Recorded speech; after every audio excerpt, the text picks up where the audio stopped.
There were very messy numbers this morning coming out of the jobs report, and the manufacturing sector in particular has been weak. How do you think about the path forward as it pertains to what the Fed's next moves might be? Yeah, well, so I think today's report in some sense was a little bit Goldilocks if you smooth through the noise, because even if you look past some of these one-off factors that Mike pointed out, the labor market is slowing.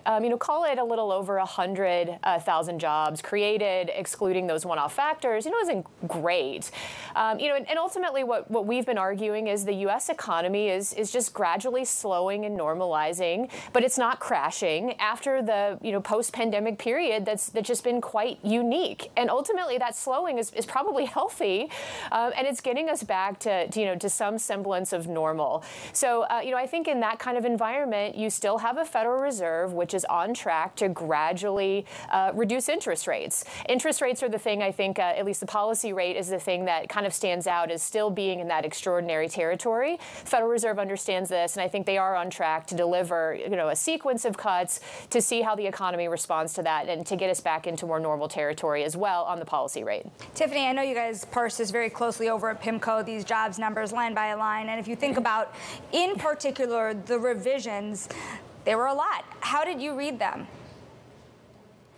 Yeah, so certainly the revisions were, I think, a weak part of this report, and it does suggest, I think, that the labor markets are continuing to cool, that job growth is slowing down. If you look at the unrounded unemployment rate, it did rise. It almost rounded up to 4.2. So, and the participation rate fell. If the participation rate hadn't have fallen, you would have had an unemployment rate up at 4.3. So the broader point that we would just make is that we do think you're seeing just a gradual increase in the unemployment rate, but the economy is not crashing. Growth is still very robust, and we're just getting into just a more normal environment. We've had a surge in immigration over the past several years. As those folks integrate into the labor market, it's possible we could see a further gradual increase in the unemployment rate. But ultimately, we think things are okay, and ultimately, this is a healthy type of transition.